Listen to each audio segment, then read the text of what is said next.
we were talking about the Australian poet A.B. Patterson. I don't know if you're familiar with him or not.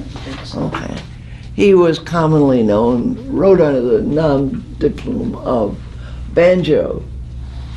And he wrote the type of poetry that I enjoy, which sort of factual and historical poetry. Yeah. But anyway, to get back to the hog factory of the world, you get the stench of the city from that. I mean, the same with Milton and his Vachel Lindsay, the fat black bucks in the wine barrel room. That those pictures are clear to me, and I enjoy them. One of the things about Patterson that intrigued me when I was reading about him was he was a nationalist. In 1889, he wrote a pamphlet stating that Australia should be for Australians. And during that time, and in the 1890s, there was a lot of strikes in the country. Sheep shearers went on strike, different factions of the cities went on strike. And part of this was to break the ties with England. And although they haven't done it completely, about 100 years after Patterson wrote Australia for Australians, they became mostly free to do their own business without the Queen. And I was curious about comparing the Australian horse people, which he was a horse lover, with, say, the American cowboy, and how a poem like, if you know it, The Man from Snowy River, which was a poem made into a film starring Kirk Douglas, how they would relate. I won't go into that, but anyway, much of his poetry has been used by other writers as an entry into their own work, and that's sort of nice. And he also wrote a children's book. He wrote this in 1930s called The Animals Noah Forgot.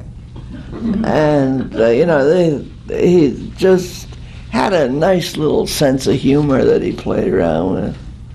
The one that everybody knows, Waltzing Matilda, which is more or less the national anthem of Australia. The story, basically, this sheep shearer was involved in an arson, and he left the scene of his crime and went into the bush and was living that way, killing sheep himself for food. And when the police and the owner of the sheep went out to arrest him, he killed himself. And that is Waltzing Matilda. A Matilda is a sack you carry over your back. Waltzing is what they call going from place to place. So it's like the American hobo carrying your clothes on a stick on your back. We don't think of it that way. Yeah. That theme was, as I remember, was from used in a movie, On the Beach. Yeah. If anyone remembers. Powerful. Very effectively, just truly effective. He died in Sydney, not far from where he was born. But the Geebung Polo Club I'll read it.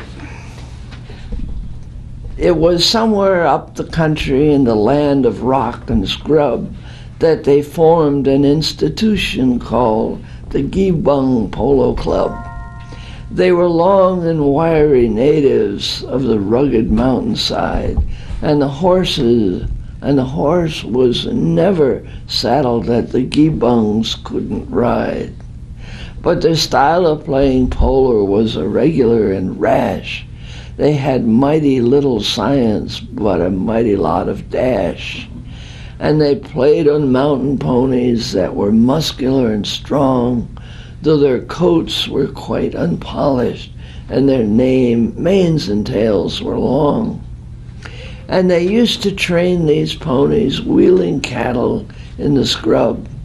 They were demons, were the members of the Giebung Polo Club. It was somewhere down the country in the city smoke and steam that a polo club existed called the Cuff and Collar Team. A social institution, it was a marvelous success. For the members were distinguished by exclusiveness and dress. They had natty little ponies that were nice and smooth and sleek, for their cultivated owners only rode them once a week. So they started up the country in pursuit of sports and fame, for they meant to show the Giebungs how they ought to play the game. And they took their valets with them just to give their boots a rub. Here they started operations on the Giebung Polo Club. Now my readers can imagine how the contest ebbed and flowed. When the Giebung boys got going, it was time to clear the road. And the game was so terrific that ere half the time was gone, a spectator's leg was broken just from merely looking on. For they waddied one another till the plain was strewn with dead, while the score was kept so even that they neither got ahead. And the Cuff and Collar captain, when he tumbled off to die, was the last surviving player, so the game was called a tie. When the captain of the Giebungs raised him slowly from the ground, though his wounds were mostly mortal, yet he fiercely gazed around. There was no one to oppose him. All the rest were in a trance, so he scrambled on his pony for his last expiring chance, for he meant to make an effort to get victory on his side. So he struck at goal and missed it. Then he tumbled off and died. By the old Campsia River, where the breezes shake the grass, there's a row of little gravestones that the stockmen never pass, for they bear a crude inscription saying, "Stranger, drop a tear, for the Cuff and Collar players and the Giebung boys lie here." On a misty moonlight evening, while the dingoes howl around, you can see their shadows flitting down the phantom polo ground. You can hear the loud collisions as the flying players meet, and rattle of the mallets and the rush of ponies' feet, till the terrified spectator rides like blazes to the pub. He's been haunted by the specters of the Giebung Polo Club. That's quite a story, isn't it? Yeah, that's a story. A polo is played in sections called chukkas, and they usually last 7 minutes. And as with this game, they played until they were all unhorsed. And I think there's the allegory in this story is to balance the city-bred possibly royal, more royal, tainted from the rough and ready people who lived in the bush. I mean, that's a real conflict there. But it didn't happen. It ended in a tie despite... Yeah. And then that's a nice little part, too, to take it to that point, because the situation was not resolved when he wrote this poem. They had a vote in 1901 on independence, and the Australians voted for independence. So it came about slowly. And I recommend his work. Mornings also at 10 o'clock, but I don't remember what day it was. Well, That this was a is long time ago. a new art form. It's here. Everybody's doing it. Galleries are making shows. Television hosts share their attempts. Each and every one of us is subject to its charms, this new art form. The accumulation of this art came silently, mostly from the young, till some hot dog guy in New York City used it to display his crotch in good form. Then, wild art, wild freedom, it's everywhere. The selfie is here. Document your presence with your cell phone anywhere. Grin, cry, show sexual delight, murder cats. Everyone will watch your fling into a selfie. There will be books and displays, pros and cons will rage across the spectrum of criticism and elation. The selfie has arrived. Think of what your face can do for you, or parts and pieces of you, everywhere. Even monkeys are taking selfies these days. Yes. Even monkeys. Presidents and kings. It's a worldwide phenomenon. Yeah, it's a new art. It's a new art. It has spread from the U.S., or maybe it didn't even start in the U.S. Well, Mr. Wiener certainly. Great name, right? God, my God. Oh, it's so perfect. If his name was Smith, it wouldn't work. Oh dear. High over the Gulf's sandy shore, lush with sea oats and Christmas berries, a flight of white pelicans way high in the sky, brilliant with sunlight, turns in a chorus and disappears. But watch, they reappear as they circle way up there, and then again as we watch. Amazing how the reflection of morning sunlight makes them visible, then invisible, then visible again, high, high in the bright morning blue sky. Such a wondrous illusion that can make what is vanish and then reappear, like a treasured hope or dream, no matter how real it may seem. Far off things can be elusive, flying high as a dream or a fanciful illusion. That's beautiful. Right. I think your poem and Nan's fit well together. Really? Well, you're both saying the same thing. Okay. She's trying to catch it, and you're trying to catch it. I thought I caught it myself. I hope she wasn't saying it's no damn good. The other side says August 14. Civilization, we've understood, was growing apace, yet disasters leapt from place to place. All the labs were working late.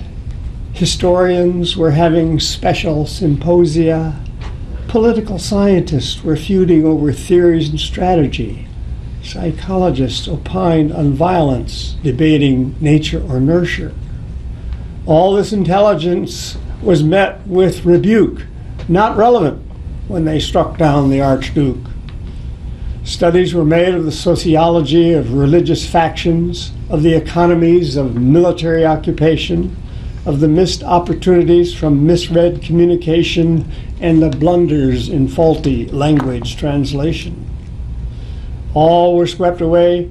The answers, strong men declare, ultimately must be in terms of military hardware.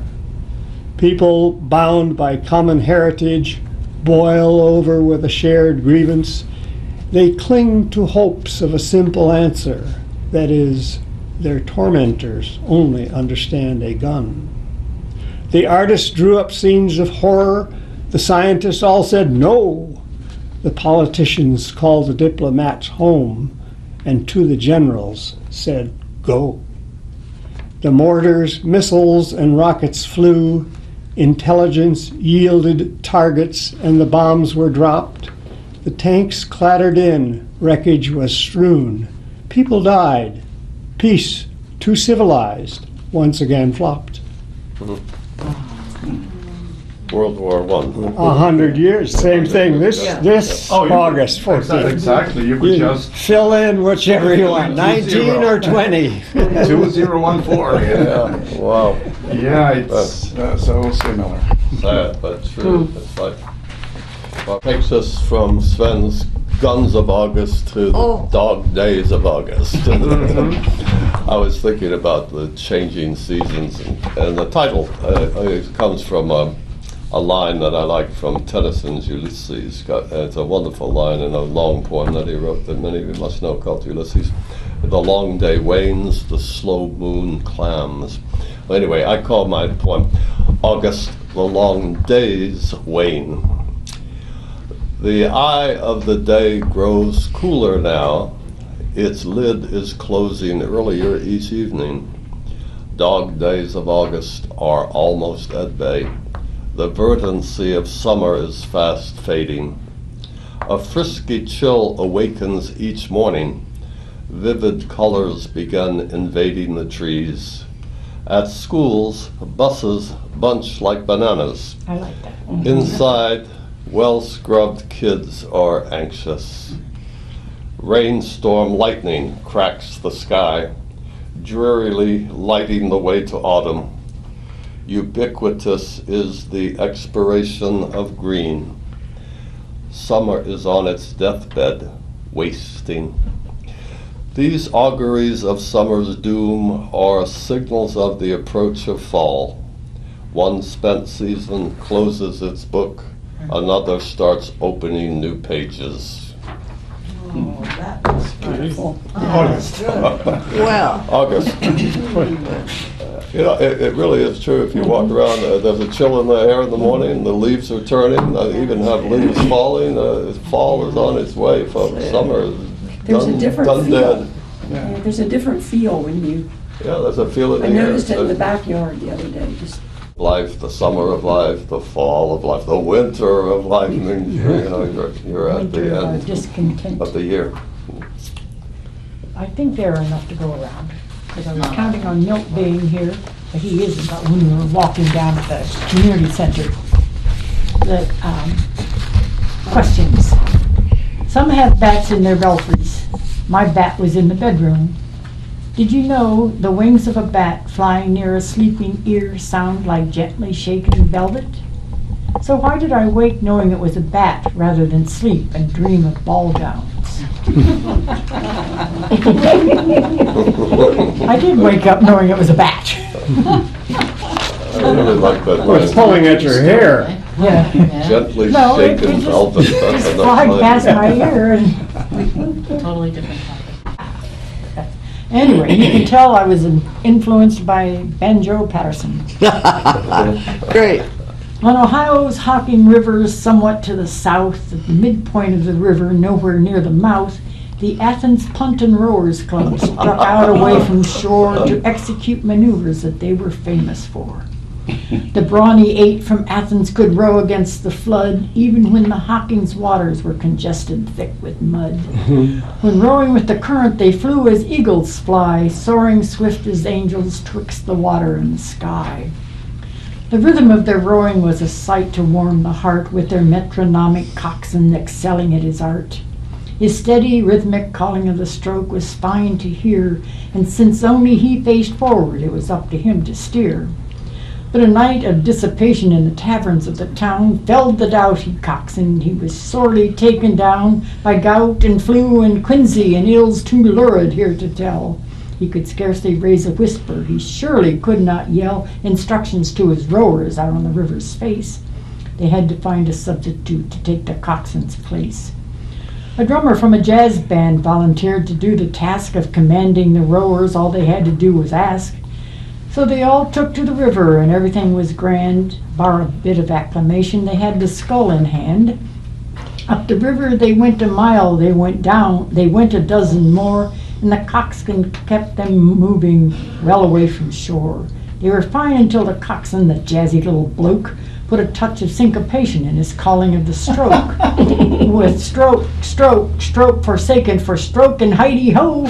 One man stroked on Heidi and the next one stroked on ho. The third man asked the fourth one, did you understand that call? Quite discombobulated. Number 5 stroked not at all. Number 6 and 7 just ducked with one accord as number 8 grabbed the coxswain and threw him over. Jolly good. Jolly good.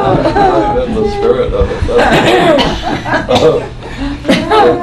That's a tour de force. That's hilarious. Well done. Danny, Yeah. who most of you know Danny Moats, he was the coxswain for Harvard Rowing 8. Oh, really? And so I kept asking him questions. I said, what do they call the positions?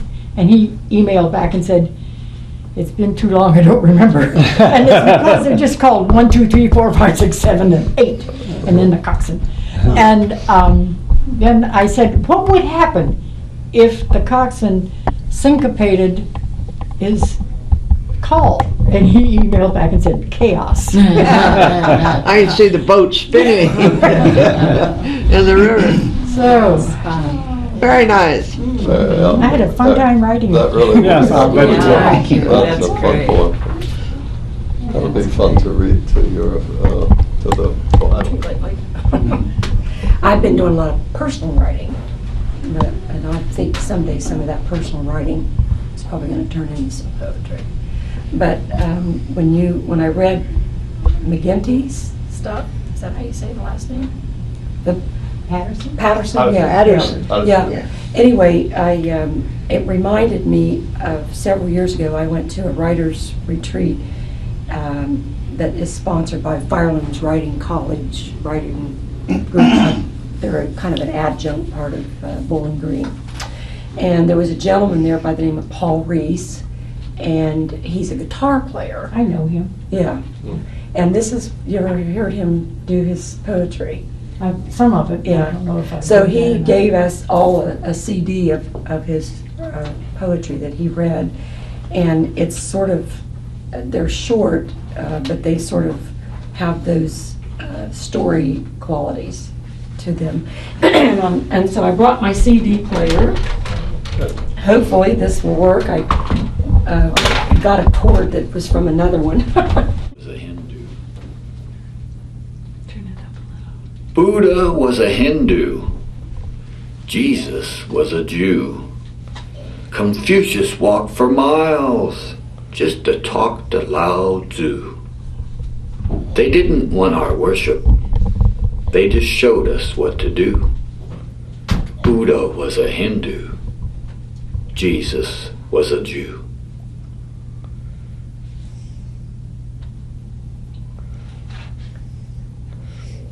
The complainer. Now I'm bored with this and I'm sick of that. I don't eat enough, but I'm getting fat. My legs are tired, my arms have shrunk, and I can't afford to go get drunk. You listen to me, 'cause I have a lot to say. I just don't like the sky today. The sun's too hot, it's only noon, and I'll bet tonight we have no moon. Them politicians are taking all our loot. We ought to give 'em all a big old boot. Pass that bottle, give me a swig. Why, there ain't none left, you old pig. They don't make Fords like they do Chevrolets, and that family down the street are all gays. I hate a razor, and I hate to shave. Don't ask me for nothing, 'cause I already gave. I went fishing for carp and only caught bass. I drank too much beer, now I'm passing gas. I hate to do nothing, but I hate to work. So I'll just sit here with this awful smirk. Why is everybody kissing the bride? She looks like a cow and just as wide. And why did they build them pyramids? They're about as useless as a flock of kids. Now I'm tired of hearing my neighbor complain. Just between us, I think he's sniffing cocaine. You'll never hear me once complain like that, 'cause I'm as happy as a well-fed cat.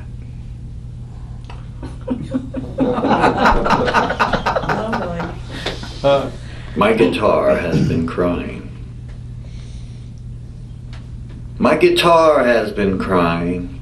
That's not my voice you hear. My eyes aren't wet or bloodshot. My face, it wears no tears. With just an old wine bottleneck, it makes a weepy song. I guess somehow it got the blues. It's been crying all night long. I ask it how it all did start, but it just cries and rings. Perhaps some lady banjo picker came by and broke its string. I can play a few more. We got a flavor of it. Let me play one more, which is called The Mudman. If I can find it here. The Mudman. The Mudman comes to visit us all, for when the rain begins to fall, he will eat up all your toys. So watch out, all you girls and boys. But he can't come in your house to eat, because he has large and muddy feet. He only eats toys left out in the yard. So take them in and be on guard. Once, when I was so much younger, he came to my house with such a hunger that he ate my bike and wagon and frog that I'd left outside by the old hollow log. When the storm was over, my things weren't there. I searched and searched for them everywhere. Then the squirrels came out, and the birds all chirped, and it thundered once more. The Mudman burped.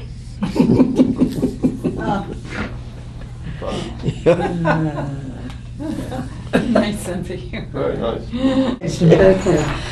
This is called Life at Kroger. I stole their emblem. They'll probably penalize me for that. Another time, another dimension was taking place. That day the computers at Kroger's became sluggish. Lines of grocery carts were stacked up like shipping lanes bearing goods coming in from the Orient. The system was under stress, on the verge of going down. The incessant beeping of barcodes temporarily came to a halt. Observing those in line, some stressed, some worried, but most taking it in stride, people began talking. That same kind of talking that happens after a summer storm zaps the power and the neighbors come out and rediscover who really lives next door. Someone from the Kroger Geek Squad was in and out of each cashier's portal, making observations of keyboards and system messages. We waited, and I thought of melting ice cream with high fructose corn syrup that we shouldn't be eating anyway.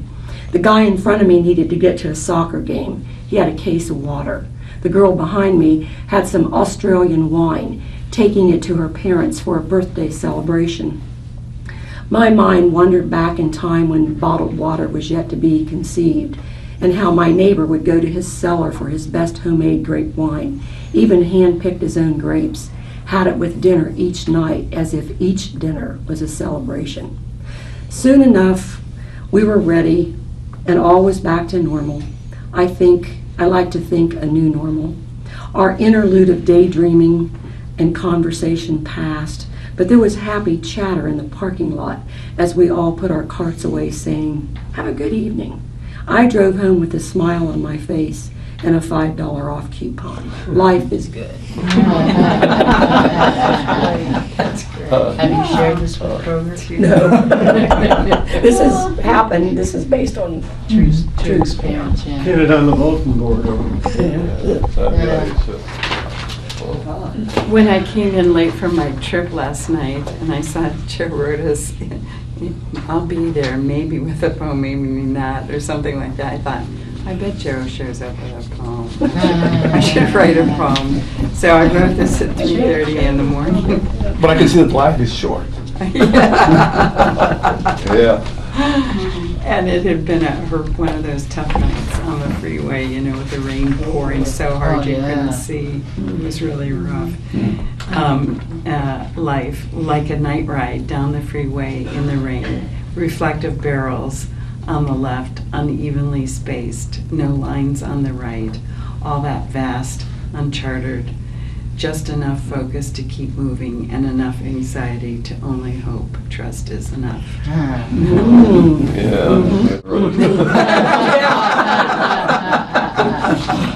Like that, something like that. Yeah. That's what I was thinking. So I'm going to read one from this book, Art and Wonder. It's a combination of poems and artwork that illustrates the poem. And this one is called Emergence. If you have watched a molting mantis with exquisite precision and no less exquisite patience extricate itself, leaf green, and like a green leaf, clinging little by little, leg by leg, out of its chiton. Chiton, isn't it? Chiton? Is it? It's chitin. Chitin shell? Titan? No, CH. Chitin. CHITON. CHITN? That's it. Look it up and then find out. Well, out of its sun shell. You likewise know how one day coaxes itself out of another slowly, slowly by imperceptible degrees of gray, and having fully emerged, pauses to dry its wings. I thought that was beautiful. I'll pass this around here, the art that goes with that. The poem was by Robert Francis. 1901, 1902. That's beautiful. Like that mantle. Yeah, Yeah, look at that. look at that. They are a miracle, aren't they? Oh, it's gorgeous. Oh, I can see, the picture, oh, wow. A Nice large close-up marine- of the, A large marine. This is what being in the country in summer camp feels. Free, but also protected, as if you were in a cradle. You left behind your home, your worries, your chores. Now is the time to relish the natural beauty that surrounds you. The clear water of the lake where you sail. The solid and everlasting rocks you climb. Even the design of every tree leaf you see. It is also time to discover in you things you didn't know, to get to know yourself better, to reflect peacefully about who you are and what you want from yourself and your future.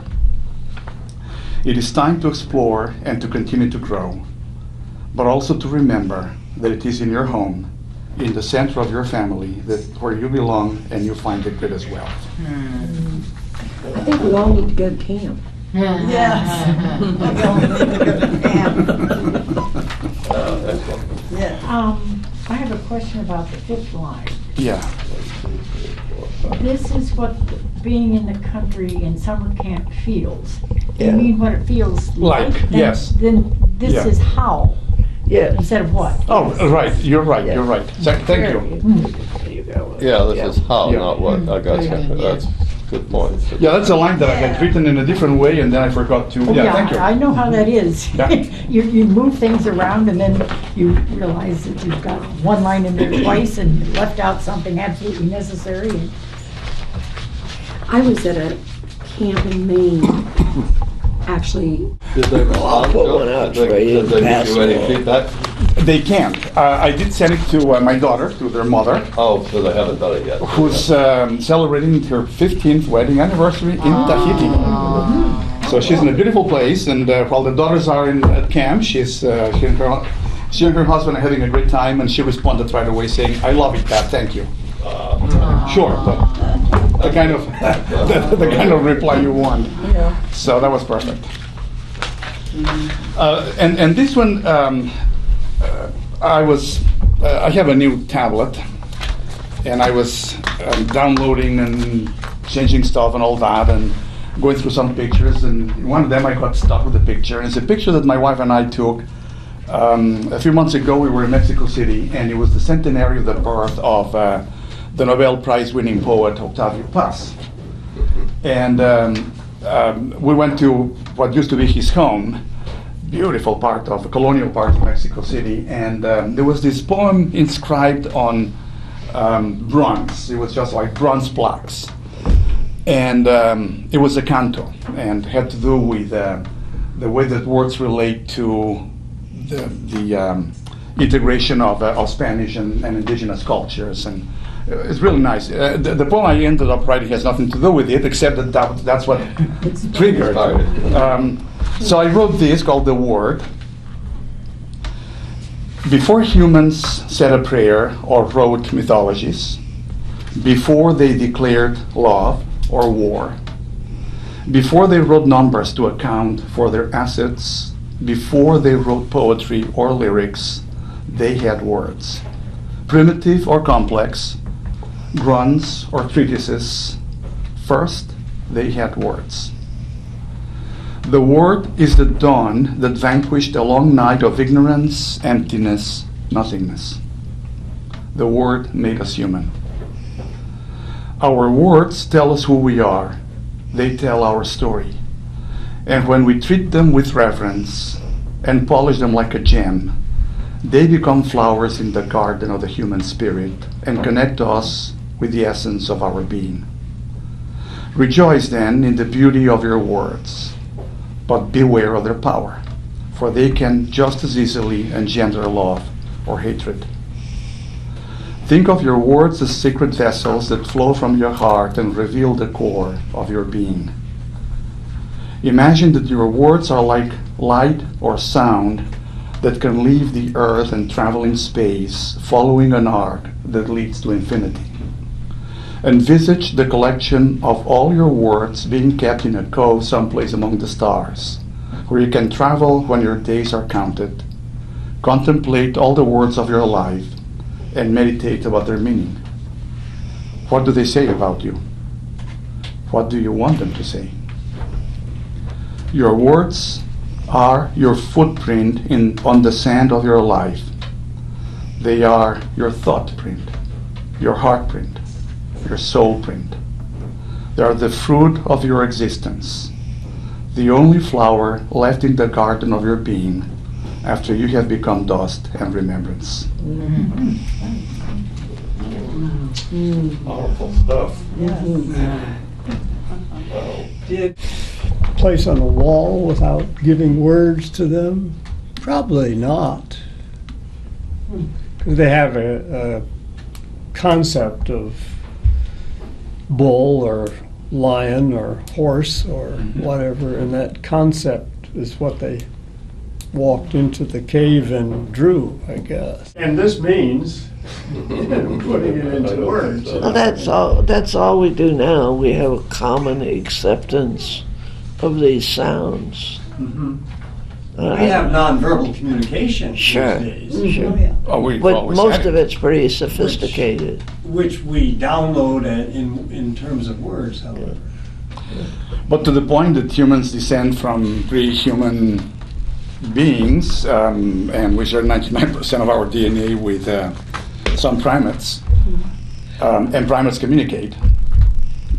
not like Shakespeare, but they do communicate, then it seems to me that whether it's words or grunts or sounds, There's some but communication. there was communication. And also when you say cave painting, it's, to me it's a little difficult to think that it's just a guy or a woman painting by himself or herself on a wall. It's more likely that there was some type of cooperative work. There is a cave in France, not far from where I was born, in southern France, that they illustrate the process of creating that. And in fact, they recently brought that installation to one of the Smithsonian museums, I think the American Museum of Natural Science, or one of those, and that's the last time I saw it. And they tried to break the process of cave painting into components on the basis of anything from semiotics and semantic analysis and semiology and hermeneutics and all kinds of crazy stuff. But they came with a conclusion that this was a highly collective type of work. And they explain how and how certain prints on that particular wall is not Lascaux, the more famous one. It's another one in southern France.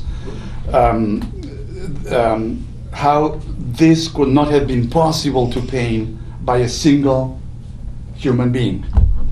And one example they use is there were places. I mean, the easiest to understand was some of the paintings were too high for even a tall person to reach, and they didn't have ladders, and they didn't have some of the modern things that we have, and it required either somebody standing on somebody else's shoulders, or two people holding a little trunk and somebody being able to stand on it. But there were a number of things that they said the only way we can explain how this could be done is if two or more people work as a team. And then the question is, can you work as a team and not communicate?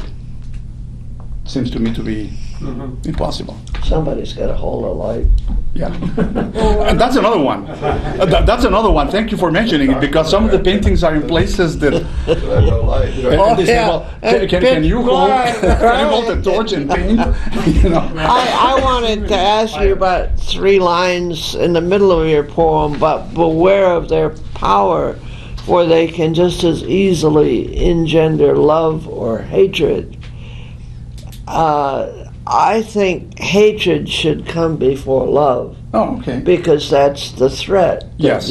You're saying not love is not the threat, but hatred is. I see. The reason I put it this way is because I prefer to think of language as something that we use carefully and we use in a loving way as opposed to a hateful way. So to me, the natural thing would be to use the language for things related to love, but it can easily be. The opposite. But I see your point. That's a good point. Have you ever had the experience where it's beyond words? What? Just, it's more of a, when you think about the word to communicate, and then you're contemplating something, and it becomes wordless, the wordless part. Yeah. Yeah, I was struck dumb by the or in some quiet meditation, you get a felt sense, but there are no words to describe that felt sense. Things happen to all of us. Yeah, absolutely. Yeah. But at some point we have to. You try to find. I've written about this in my journal where you're trying to put words to feelings that are sometimes not really that describable. Yeah.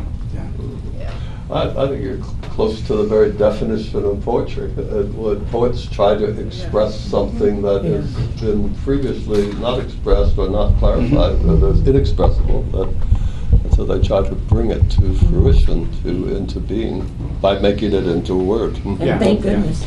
That's a good point. Yeah, some say the white space is important in poetry.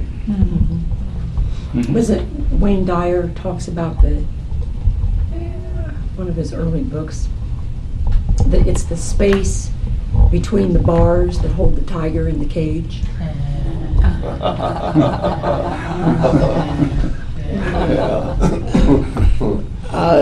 The word inchoate has been used to, I think, express what you're trying to say. I-N-C-H-O-A-T-E.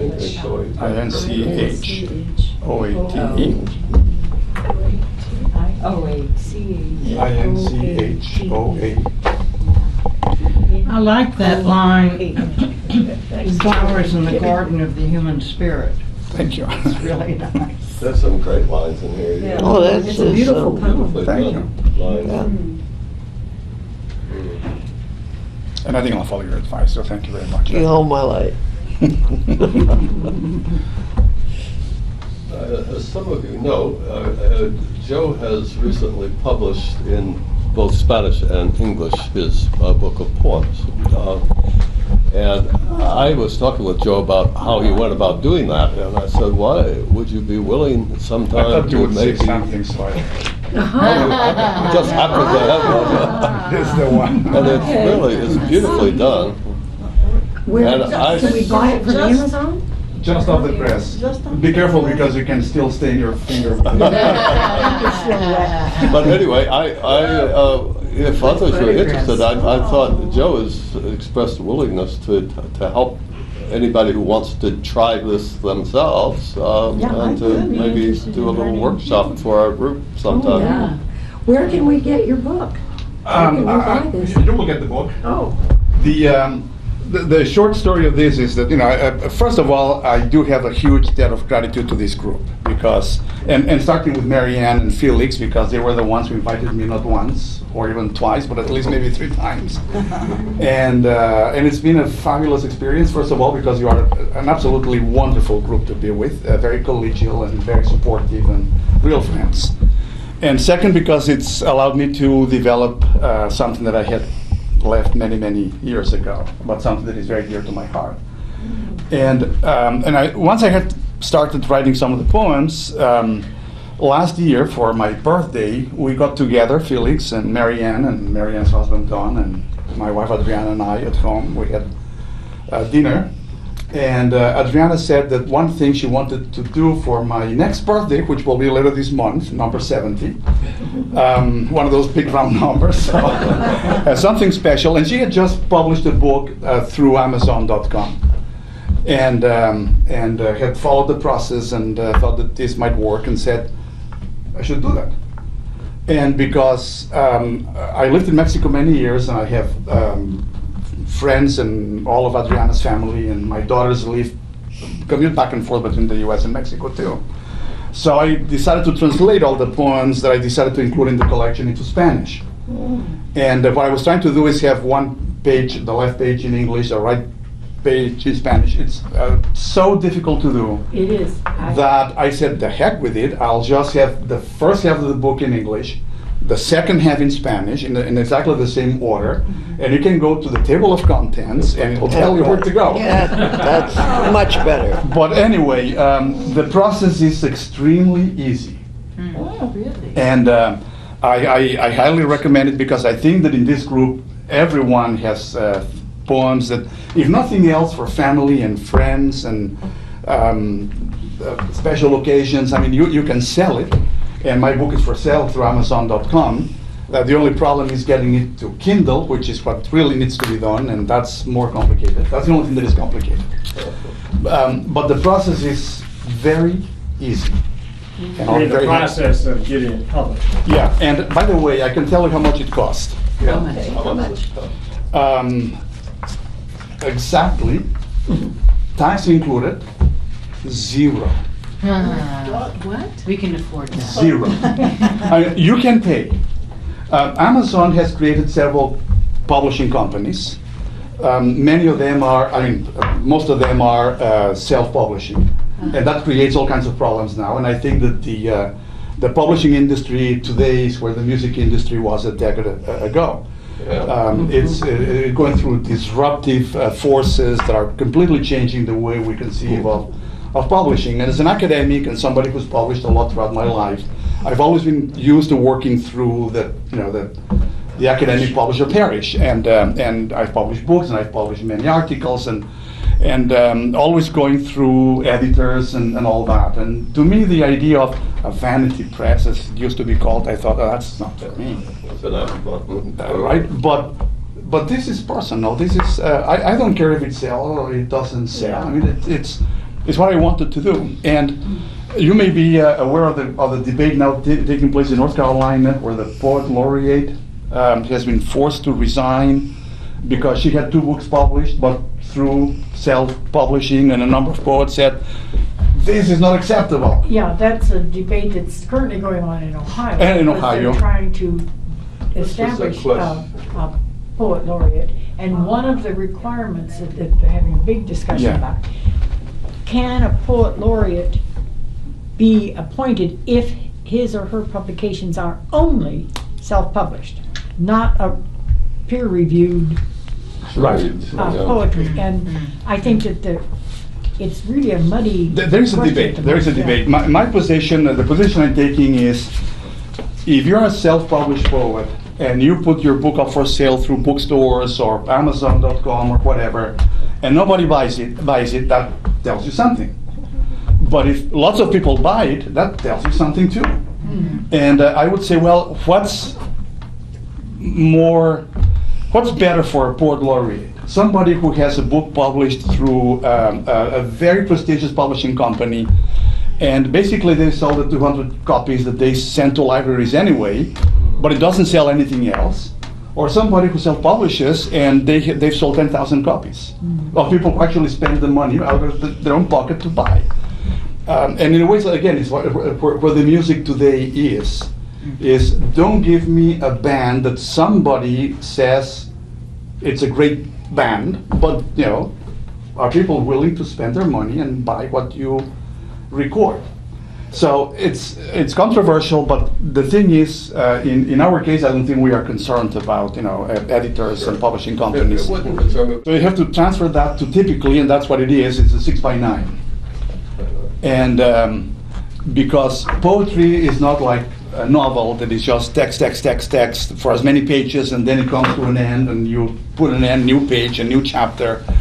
But you have to give the structure of the poem and how many words will fit in. And once you go from 8 inches wide to 6 inches, and not everything will fit, all that creates some complications, and you have to be very careful in doing the editing. And I can tell you how I did it and how it can be done. It's fairly, once you know how to do it, it's relatively easy to do. One thing I decided to do with this book is to include many photographs that I've taken through my travels all over the world. My advice to you is don't do it. It's too difficult, especially because what Amazon, there's a company called CreateSpace, which is the one I used. It's fully owned by Amazon, and they provide so much hand-holding, so much help through online guides, through an 800 number. You don't have to pay for the phone call, but they have an 800 number you call. If you're used to calling companies like Visa or your bank, and they keep you all these hours and dial this and press that, nothing like that at all. It's usually you call, and within 1 or 2 minutes or less, somebody, a human being, is on the phone. And that human being is usually nice and competent, and you have a question, they will give you the answer, and off you go. So it's relatively easy to do. If you do it all by yourself, it doesn't cost anything. Now you can choose to go to Amazon and say, or to CreateSpace and say, please do it for me. But doesn't it cost to have it printed? Well, yes, of course, of course. Okay, you're talking That's about. my next Of question course. too. I mean, if I wanted to order one from Amazon, how much would I have to pay? That's a very good question. They asked me, set a price for the book. I said, okay, $10. Not enough, probably. Oh no, it's more than enough. Really? What they do is they send me the book for the cost of production. And what I have to pay for each copy of this book, whether I order 10 copies or 100 copies, is $3.47. Wow, that's almost as cheap as the one As the printer. Yes. Did you get an ISBN? Yes. You did. I- How did you do that? They did it for me. I asked that they do it, and they Create generate. space, Dad? Yes. If you just Google it, or you will be able to find out how to do it. I've done it myself. Yeah, it can be done, but they will do it for you. It does. All you have to do is simply check a little box saying I want to have an ISBN, which means that then it can be sent to bookstores and libraries. So the cost of the book is $347 plus shipping. That's a bargain. And You it's- can't buy a book for that. So when are That's you a gonna do a book. workshop on this and give us the? Anytime you want. I Anytime you would want. really like to. Yeah, I'll be happy to bring my computer and show you how different things can be done. It's easy. I think that the important thing is to make your own selection of poems and decide how do you want to give it some structure. In my case, the structure I gave it was by creating 4 different sections and giving them a title, and organizing Well, the we do poems. the same thing. We take 8.5 by 11 poems and then reduce them to the half page. you know, Yes, And that yeah. it brings you into styling the carryover of a long line and so on. What size type is the first that you reduce from? Well, most everybody does it in 12 point. So you reduce it. I put everything in the 12 points so You that took everything that can be and ran with it, didn't you? Yeah. reduced What do you mean? to the Yeah. appropriate Yes, size. I Yeah, did. you did. Wonderful.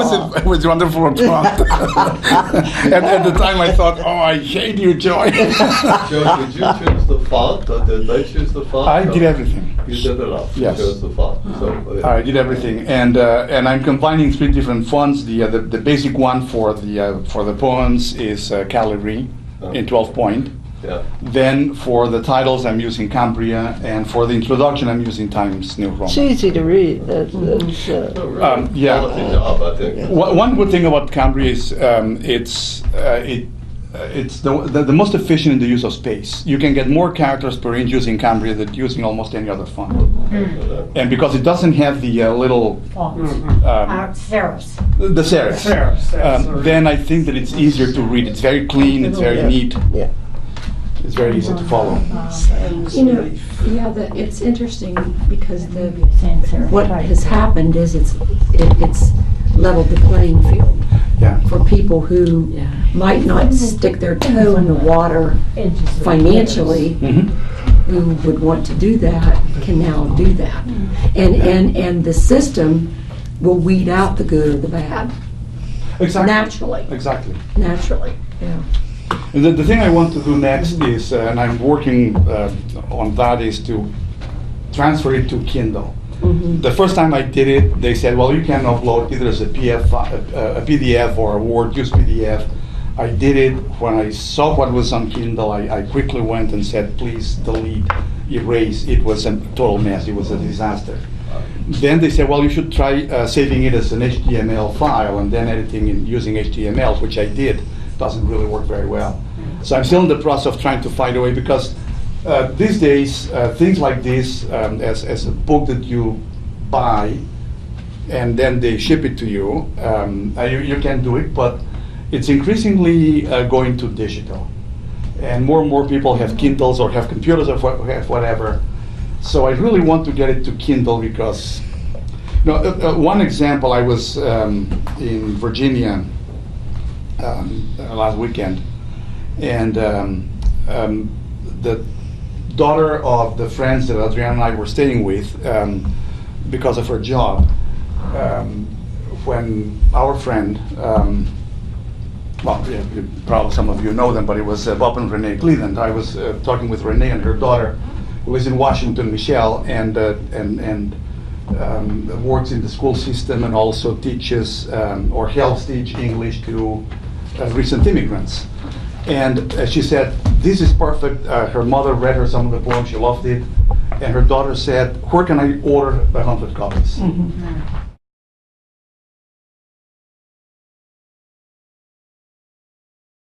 Convenient time and see whether we could do it, because we vote one of these. Of the sessions. But after I'm back, I'll be back on the 28th. So let's say September, anytime.